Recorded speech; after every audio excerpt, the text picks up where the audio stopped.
In our headlines this morning, INEC announces resumption of final phase of the continuous voters registration exercise nationwide. The federal government demands probe into killing of Nigerians in South Africa.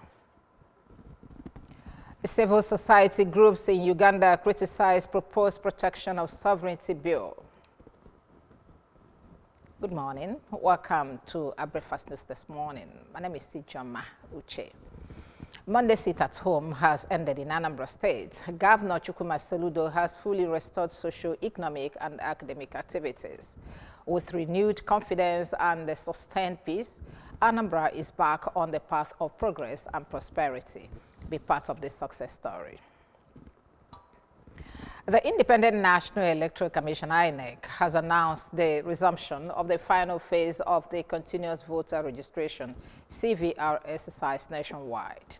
According to the Commission, the exercise commenced on Monday, 4th May 2026, and will run till Monday, 17th August 2026, while the overall CVR program will conclude on 30th August 2026.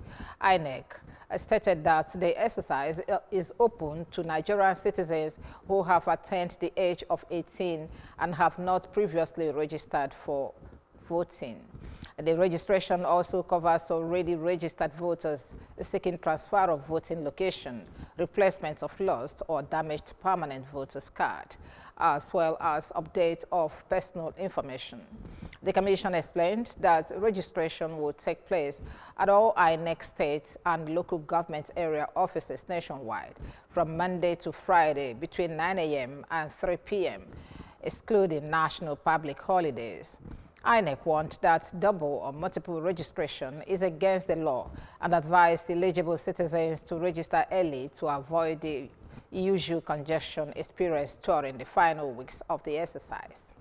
The Commission encouraged members of the public to visit the online pre-registration portal to begin the process and locate the nearest registration center.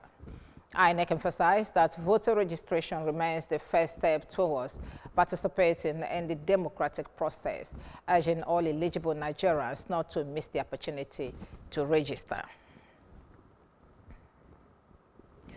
Some residents of Oka have called for stringent measures that will curtail the negative impact of social media on Nigerian values and behavioral patterns to restore the nation's value system. Speaking to the ABS, a senior lecturer at the Department of Mass Communication, Nnamdi Azikiwe University, Oka, Dr. Henry Duru, noted that social media networks have made everything that has to do with communication less cumbersome by building communities, encouraging people to engage in civic actions, charity works, and to acquire skills without traveling to places where certain skills are being transmitted. The lecturer lamented that social media has brought destructive dimension in every facet of life and increased the intensity at which negative values are transmitted in society, which does not augur well for the nation's quest to have a functional and healthy society. On his part, a media practitioner, Mr. Alfred Ajay, observed that social media is eroding cherished values and that Nigeria was known for over the years, as soon as honesty and hard work. He maintained that a lot of negative values are being transmitted Nigerians from social media, and they encourage youth to build their lives around images they see online, which is not authentic and tends to diminish the values of integrity and dignified labor.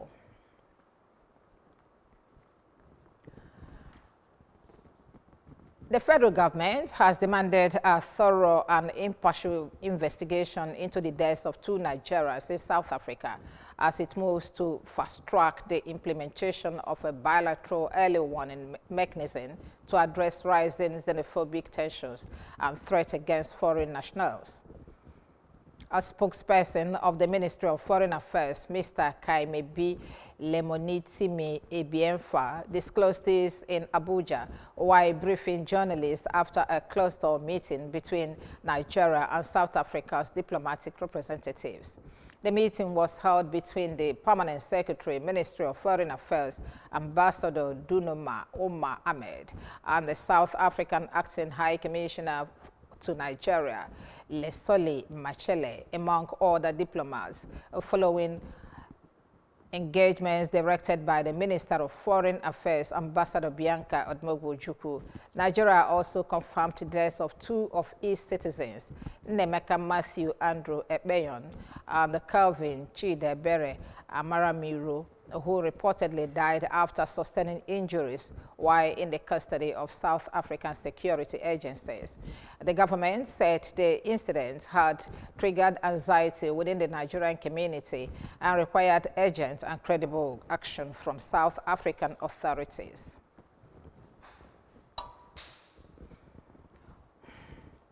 Civil society groups in Uganda have strongly criticized a proposed protection of sovereignty bill, warning it could stifle dissent and harm the economy as debate intensifies ahead of its presentation in Parliament.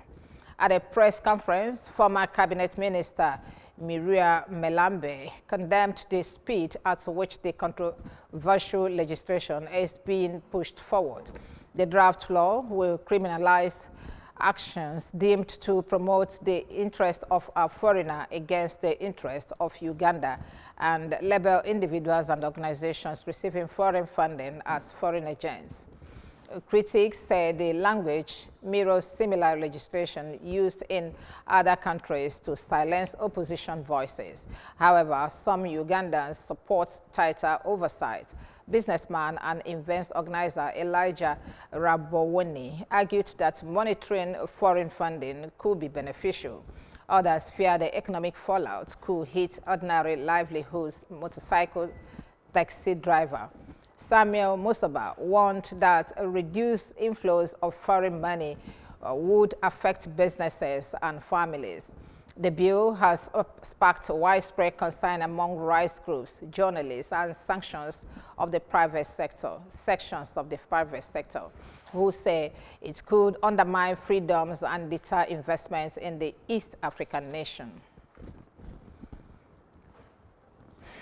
And from our sports desk, the Nigerian Nationwide League One (NLO) has imposed indefinite suspensions on officials and players of Ahudiyanem FC for misconduct and the clash against right to wing.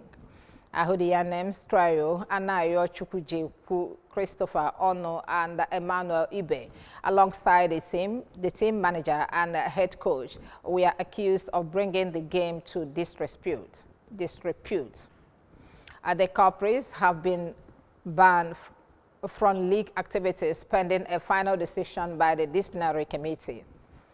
Ahudiyanem FC supporters have also been suspended by the league body. In addition, Ahudiyanem FC have been fined 500,000 and directed to submit a written assurance guaranteeing the safety of match officials after reports of threats during the incident. The NLO clarified that no points were awarded to Right to Wing FC, noting that the match was not officially abandoned by officials despite the disturbances. Remember that you can follow news and programs on ABS from any parts of the world via our website and www.absradiotelevision.com. Subscribe to our YouTube channel on ABS Radio Television and follow us on our social media handles at ABS Radio Television on Facebook, at ABS Radio TV on Instagram and X. Top stories once more.